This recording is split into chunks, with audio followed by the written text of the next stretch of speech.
Deep Space Nine's on the business end of some dodgy space weather, and that means most people have gone somewhere else until it all blows over. The handful of people left are making sure the station is properly locked up to survive the storm. Quark's here too, not because he wants to be, but because they wouldn't let him take up extra space on a megashuttle to bring all his latinum. He was told not to wander off, but has ignored it, the excuse he gives being that he misses his brother. Nobody's convinced despite his little performance, and they all depart together, leaving a flashy gizmo behind on the wall of the airlock. Whatever it is, it would seem Quark is making the most of a nearly deserted station for future nefarious plans. We'll have to catch up with that later, as we've got a problem. There's a ship on the way, and one that says it's badly damaged from the storm. We tractor them to a docking port and let them aboard, only to be greeted by guns. One of them's being held by Klingon Tuvok and pointed in O'Brien's face as his comm badge is removed. A box is brought in by someone O'Brien clocks as another trill, and as he's played by John Glover, who got first billing in the guest star list, let's assume he's important and stick a name on him. If you're new here, patrons can suggest entries on the Wheel of Names, and, when I can be asked, we slap one on an incidental character. Trill Guy will now be known as...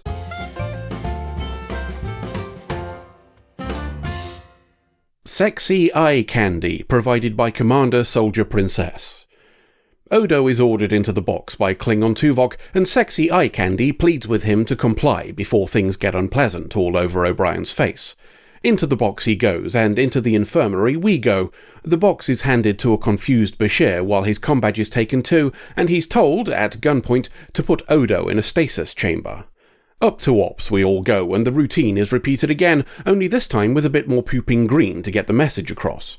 Comm badges are taken by a woman called Marel, who acts like she's more than a business associate of Sexy Eye Candy.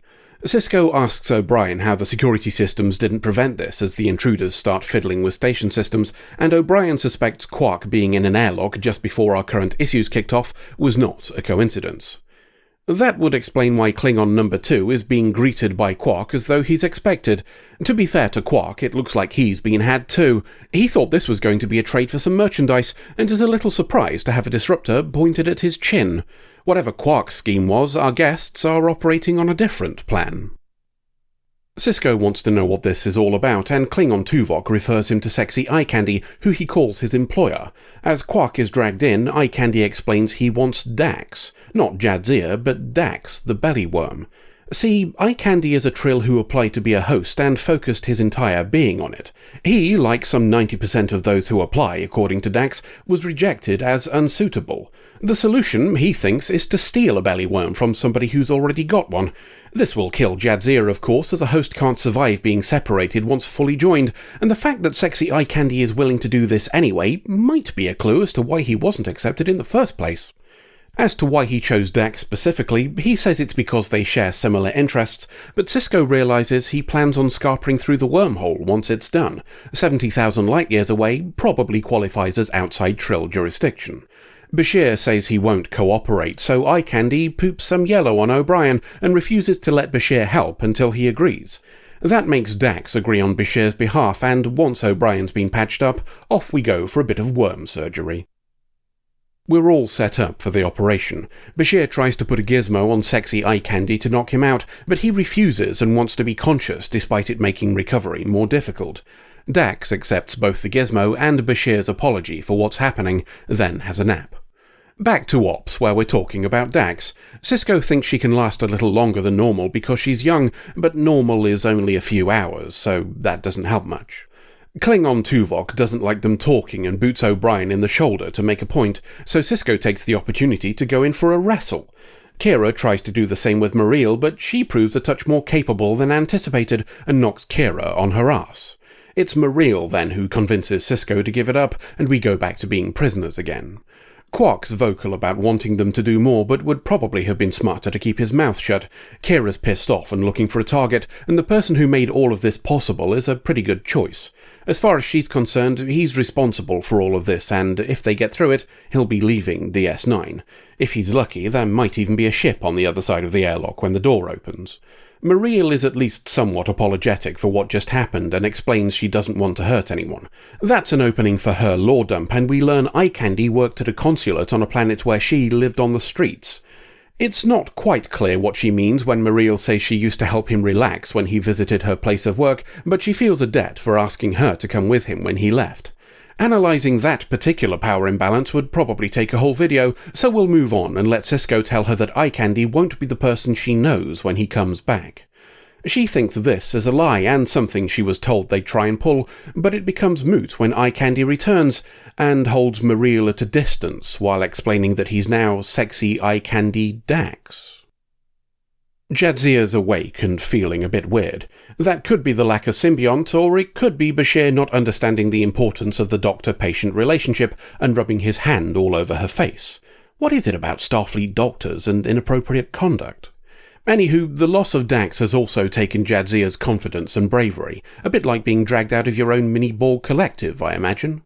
Sexy Eye Candy Dax is having a grand old time though. He knows so much more now, including Sisko.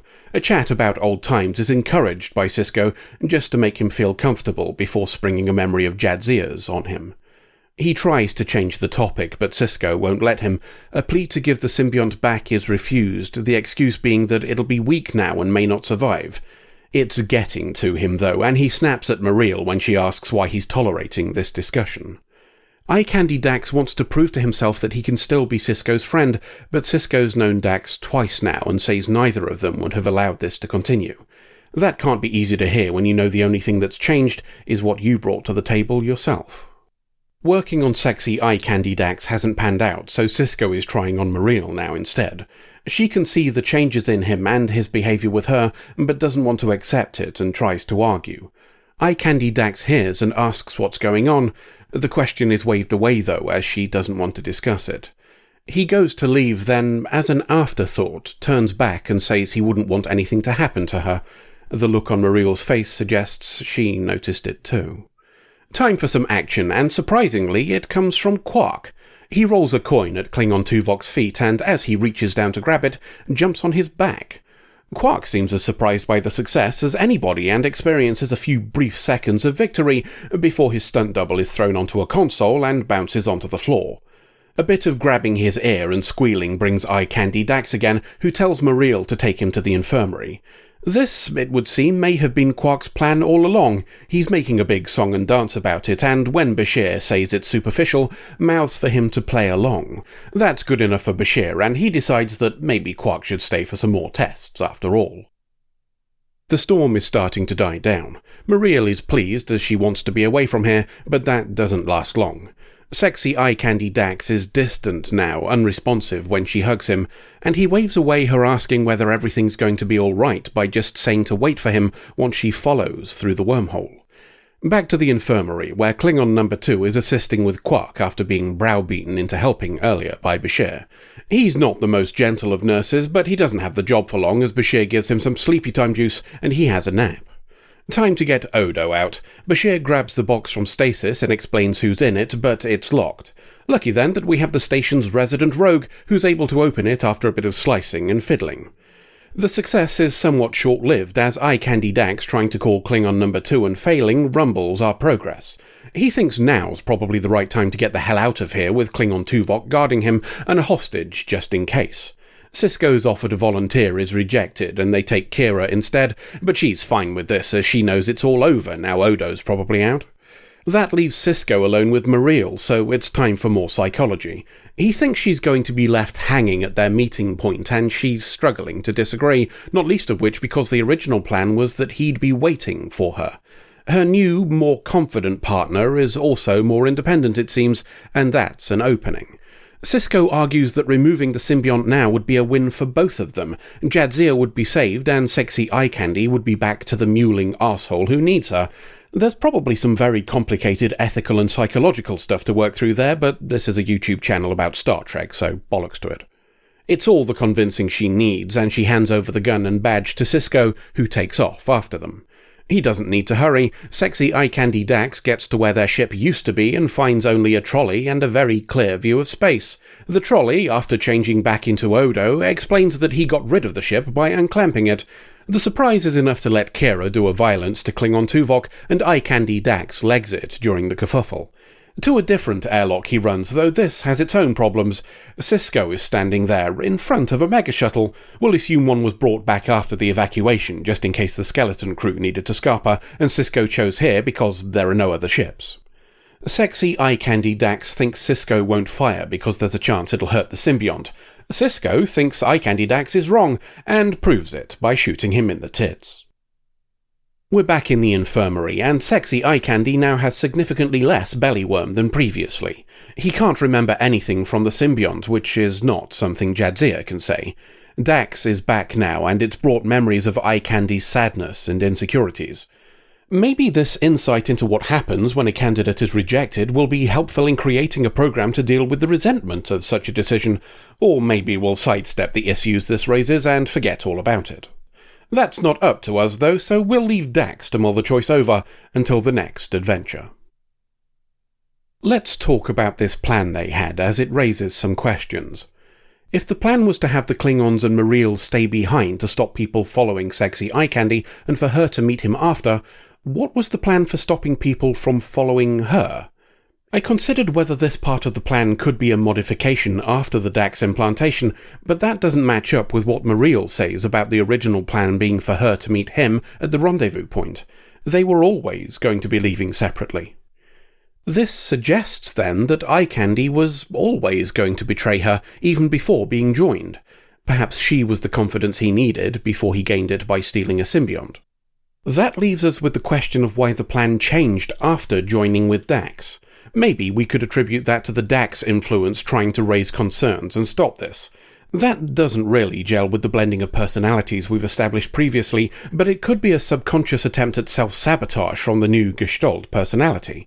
Eye Candy Dax's new weakness and selfishness might prevent him from overtly stopping himself, so perhaps he was sowing the seeds for others to stop him instead.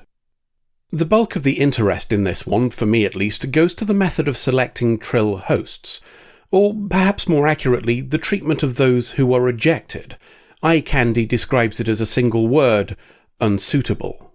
Whilst we only have his side of how this was conveyed, Dax herself didn't contradict him, though in the interests of balance we should probably point out that being held captive isn't the best time to start an argument.